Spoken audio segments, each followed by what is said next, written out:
Dans la plus haute chambre, Martin me montre l'armoire vitrée qui contient toutes les pièces de rechange pour le feu. Elles n'ont pas été astiquées depuis 3 ans, au moins. Il me regarde du coin de l'œil, puisque tu aimes faire les cuivres. J'ai passé toute la journée dans cette chambre, près du poste émetteur désormais inutile. J'avais déployé de vieux journaux par terre, soigneusement choisi mes chiffons, les rugueux et les doux. Des heures ont passé. J'étais totalement absorbé par mon travail. L'odeur un peu âpre du décapant me piquait le nez. Le liquide laiteux sur le cuivre devenait rapidement noir. Les pièces étaient tachées d'un vert de gris ancien. Il fallait frotter longtemps pour le sentir céder sous les doigts, pour trouver tout à coup la surface lisse en dessous, et voir surgir entre les traînées de boue, venues de loin, le premier éclat du cuivre, presque blanc, amettant aussitôt une foule de reflets. Cette lueur m'appartient. Alors j'ai l'impression de vivre au bout de mes doigts. Je me précise. Pour chaque objet, il faut inventer de nouveaux parcours, ruser pour atteindre les angles profonds des brûleurs et des joints. J'ai les doigts en feu, tout s'éclaire.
Je crois vraiment que la vie allait mieux d'heure en heure.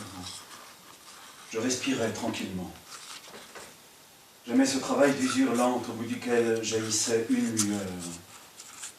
Tout cela est illusoire, bien sûr. Aussitôt l'air attaque, secrètement, recommence à ternir ces objets trop provocants. Peut-être que le cuivre lui-même s'inquiète de sa fanfare et ordonne le repli. En quelques jours, l'éclat va changer, s'assombrir. Il prendra une sorte de profondeur, c'est le plus beau moment, puis il s'endormira peu à peu. Il faudra recommencer. Parce que faire les cuivres, c'est aussi un acte de foi. 23 décembre, 1 heure. Jésus, Marie, mais chante quelque chose. Il y a 100 ans que tu ne chantes plus. 24 décembre, 20 heures. Mauvais temps, je ne dormirai pas. Je prends le car à minuit. Martin voulait que je dorme de bonne heure pour pouvoir en secret préparer son rendez-vous.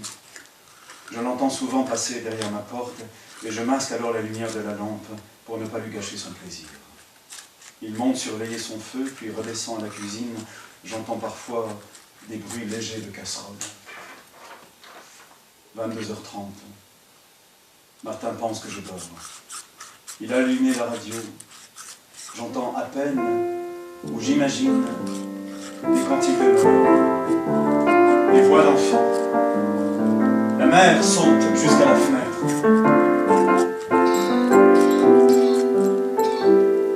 Les perles de Vermeer.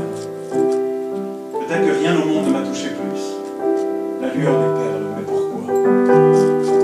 Alors qu'il prie sur vous, disait Marion, vous êtes lisse comme une bille, tout serré à l'intérieur. Vous n'êtes donc jamais explosé, crevé, pleuré? Est-ce que ça vous regarde? 23 heures. Et si la mère enfin était la plus forte après 100 ans? Elle attaque avec une violence encore inconnue. Si dans un ultime bond, elle balayait enfin ce phare, nous et nos casseroles. Moi je veux bien et je n'aurais rien fait. Il faut être abruti pour n'avoir pas peur. Le jour où j'aurais vraiment peur, je serais peut-être sauvé. 23h30.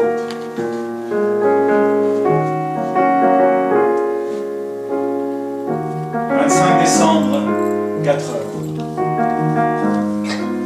Martin avait allumé toutes les lampes de rechange dans la cuisine. Il avait posé un drap sur la vieille table, sorti toute la vaisselle. Il s'affairait, l'air grave, attentif. L'oreille collée au poste, nous avons pu recueillir quelques bribes de la messe de minuit dans la cathédrale de Monaco.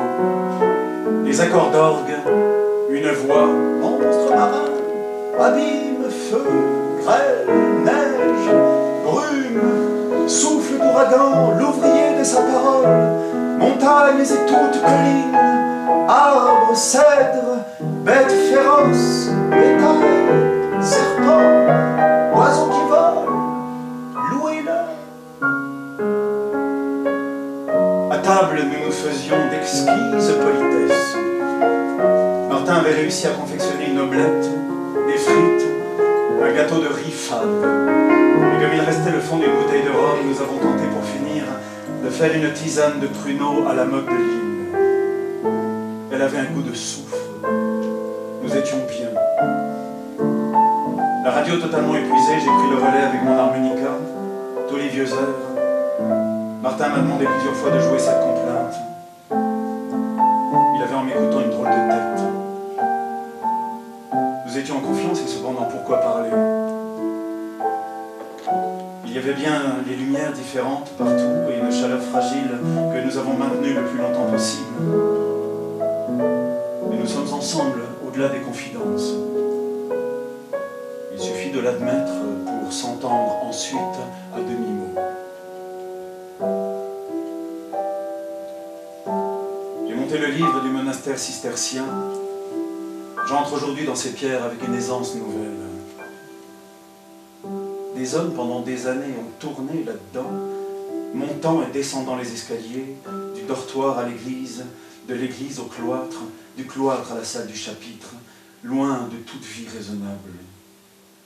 Des brutes. Ils devaient finir par remarquer la moindre variation de l'air, le plus petit tremblement sur les murs, comme si de rien n'était en allant et venant.